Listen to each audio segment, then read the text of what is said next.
sampaikan. Ini bukan acara musik.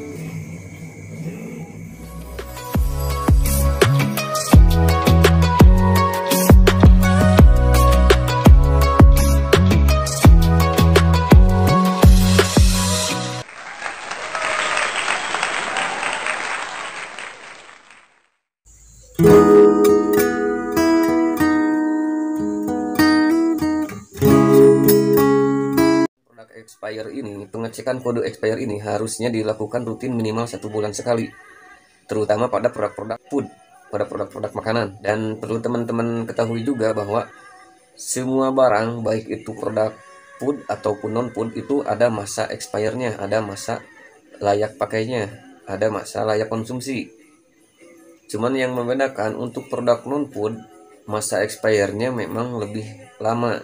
Ini bukan berarti untuk produk-produk non foodnya itu aman, tetap aja harus selalu rutin dicek. Cuman produk makanan dilakukan pengecekannya 1 bulan sekali. Nah, untuk produk non food dilakukan pengecekannya ya minimal 6 bulan sekali lah. Jangan sampai konsumen yang berbelanja ke warung kita ini mendapati barang yang sudah nggak layak konsumsi atau mendapati barang yang sudah kadaluarsa. Masih mending kalau misalkan nggak komplain. Nah, kalau komplain ini gimana? Terus kalau disebarkan di media sosial itu gimana? Secara zaman sekarang apa-apa pasti di share di media sosial. Media sosial sekarang menjadi tempatnya curahan hati mungkin ya. Apapun yang kita rasakan sedikit-dikit di share di medsos. Mau jalan di share di medsos, mau makan, mau mandi, mau apapun itu. Ada tips nih buat teman-teman supaya nggak ada barang expire di warung kita. Jadi tipsnya, biasakan memajang barang yang baru dibeli posisinya berada di paling belakang. Barang yang lama posisinya berada di depan. Jadi perputarannya itu jelas. Ini namanya apa ya? Sistem FIFO. Kalau kita rutin melakukan ini, saya jamin gak akan ada barang expire di warung. Dan ini salah satu bentuk pelayanan tidak langsung ya untuk konsumen. Pada setiap produk sudah pasti akan ada kode expire date seperti pada contoh gambar berikut. Di sini tertera Oktober 2020. Itu menandakan bahwa produk ini layak untuk dikonsumsi sampai dengan batas Oktober 2020. Sedangkan sekarang udah 2021. Tentu ini udah tidak layak konsumsi lagi.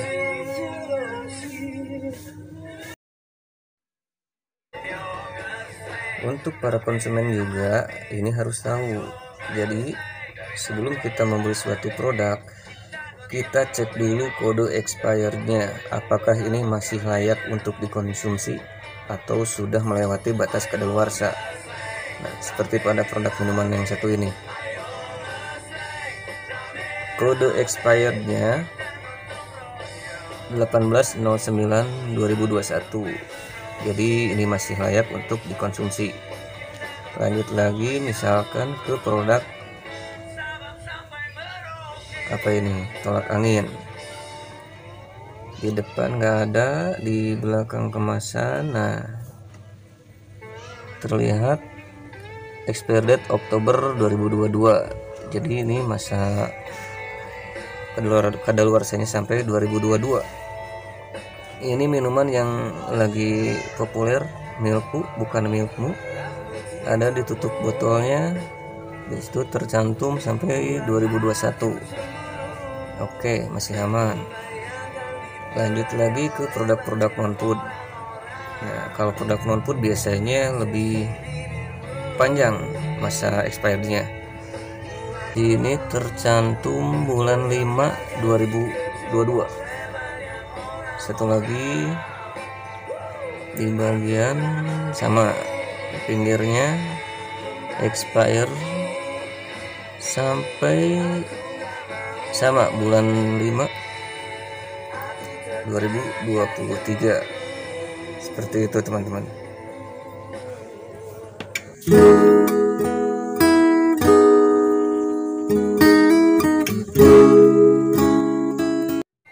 Ya, jadi caranya seperti ini. Begitu kita mau memajang suatu barang, usahakan barang yang baru datang jangan sampai disimpan di paling depan. Contohnya seperti ini. Ini adalah contoh yang salah. Nah, jadi barang yang baru datang atau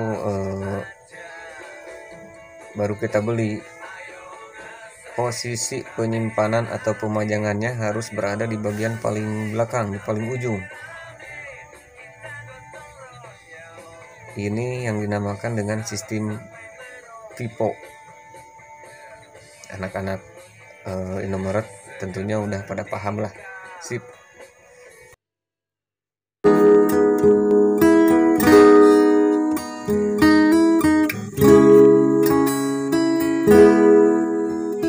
Yang keenam, tidak adanya atau tidak diterapkannya budaya antri. Sering saya temui di toko-toko sangat mengabaikan sekali yang namanya budaya antri. Kebanyakan para pengusaha warung selalu mengutamakan orang yang paling dia kenal dulu untuk melakukan transaksi. Atau biasanya para pedagang ini selalu mendahulukan konsumen yang belanjaannya paling sedikit dulu, meskipun konsumen tersebut datangnya belakangan. Sangat jarang memang ada konsumen yang sadar akan budaya antri ini. Pada dasarnya, setiap konsumen ingin selalu diutamakan dan ingin selalu diprioritaskan. Dan disinilah peran kita sebagai penjual, di mana kita dituntut harus bersikap profesional. Kita harus tahu mana konsumen yang datangnya lebih awal dan mana konsumen yang datangnya belakangan. Dan tentu saja, kita harus melayani konsumen yang datangnya lebih awal. Maka dengan begitu, konsumen akan merasa sangat dihargai. Ini adalah salah satu bentuk pelayanan langsung kepada konsumen. Dan ini adalah salah satu cara memelihara konsumen supaya konsumen tetap berlangganan ke warung kita.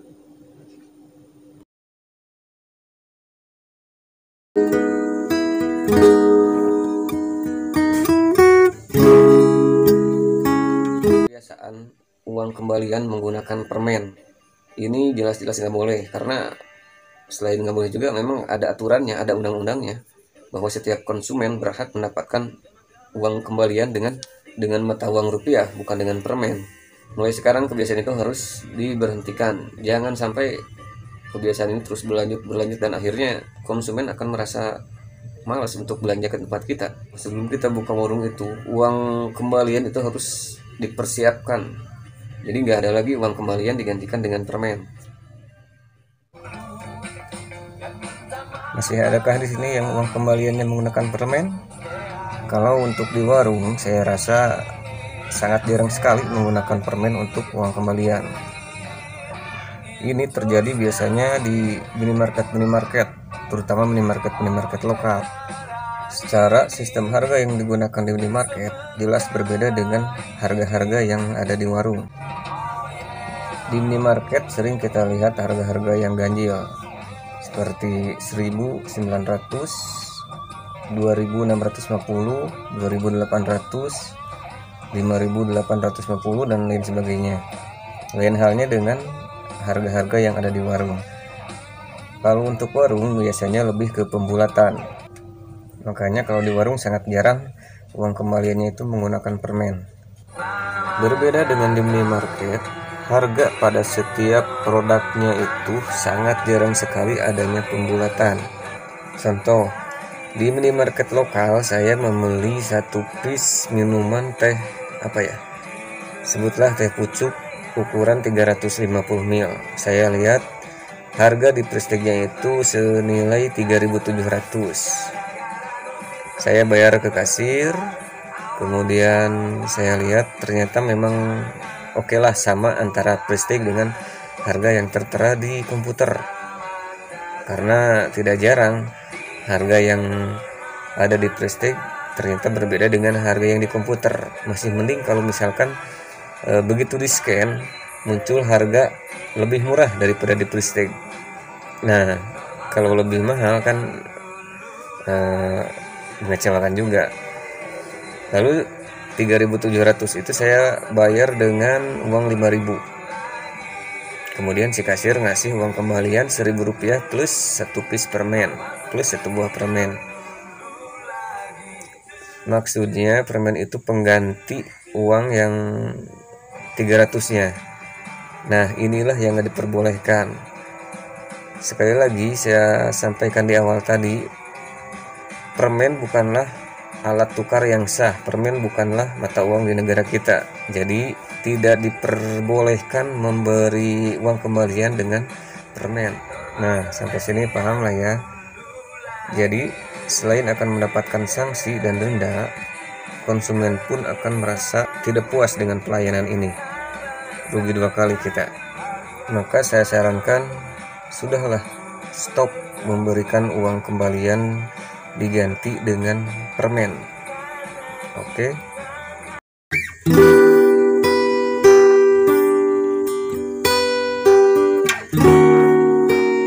Warung sering ditinggal. Nah, ini buat teman-teman yang sering ninggalin warung, ini bahaya. Selama jam operasional warung, kalian jangan sampai ninggalin warung. Jangan sampai begitu ada konsumen yang mau berbelanja, di warungnya nggak ada orang, nggak ada yang jagain. Hal-hal sepele seperti ini kalau dibiarkan lama-lama akan membuat warung jadi sepi pembeli.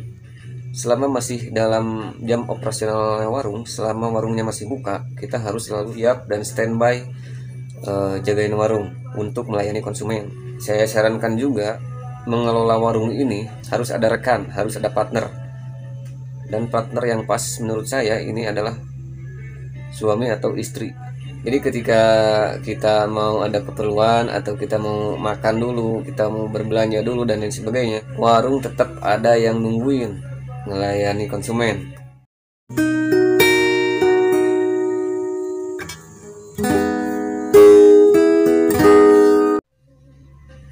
Jam buka warung diusahakan harus konsisten. Kalau misalnya bukanya jam 6 atau jam 7, kedepannya juga harus tetap konsisten di jam yang sama. Jangan asal-asalan.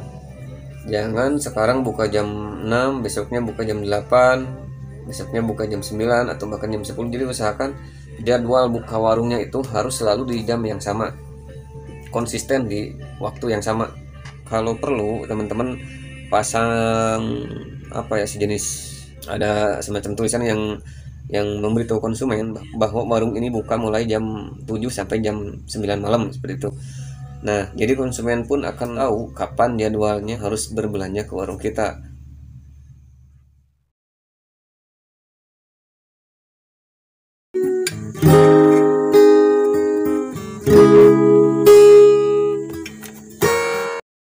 Kebiasaan sering tutup. Ini bahaya. Kalau warung udah sering tutup, ini udah tanda-tanda. Sekiranya nggak ada kepentingan yang penting-penting banget, warung harus selalu buka. Sekalipun kalau menurut saya di hari-hari besar juga seperti tahun baru, buka aja terus. Kesempatan buat kita untuk meraih omset yang lebih tinggi lagi. Biasanya di momen-momen seperti itu warung-warung yang lain pada tutup. Di sini saya ingatkan, yang namanya warung itu harus buka setiap hari. Gak peduli itu mau tanggal merah ataupun hari-hari spesial buat kamu. Intinya warung harus selalu buka. Kecuali memang ada sesuatu hal yang benar-benar urgent. Kita mencontoh ke perusahaan-perusahaan retail besar seperti Indo atau Alfa. Apa pernah kalian melihat toko mereka tutup? Ya kecuali kalau pada saat jam tutup. Karena memang jam operasionalnya Indo atau Alfa bukanya sampai jam 10 malam. Malah di beberapa toko yang sales per day-nya bagus, mereka bukanya 24 jam. Tapi kan kita mah cuma warung, bukan minimarket. Ya. Cuman apa salahnya kita meniru cara-cara mereka yang sudah sukses. Nah, kita pun harus selalu buka setiap hari. Kalaupun mau tutup, sebaiknya diinformasikan dulu ke pelanggan. Minimal H-1 lah, kita kasih tahu ke pelanggan kita bahwa besok satu hari mau tutup dulu dan buka lagi lusa. Terus manfaatkan juga medsos. Bikinlah status yang memberitahu konsumen kita bahwa besok tanggal sekian mau tutup dulu dan buka lagi tanggal sekian. Jadi sebenarnya medsos ini banyak manfaatnya loh. Bukan cuma untuk curhat, pamer kemesraan, kuku lutus, nyinyir, dan bla bla bla bla. Aduh, nah jadi ngebahas medsos ini teh. Lanjut. Jadi poin utamanya adalah warung harus selalu buka untuk melayani konsumen. Kerasalah sama saya, ketika saya mau beli bakso, terus begitu udah nyampe ke tujuan, ternyata tukang baksonya nggak jualan atau tukang baksonya tutup. Ya jelaslah kecewa. Nah, begitu juga dengan konsumen. Ketika konsumen mau berbelanja ke warung kita dan ternyata warung kitanya tutup, tentunya konsumen itu akan merasa kecewa. Apalagi kalau kejadian ini sampai berulang-ulang. Saya yakin konsumen akan berhenti berlangganan ke warung kita.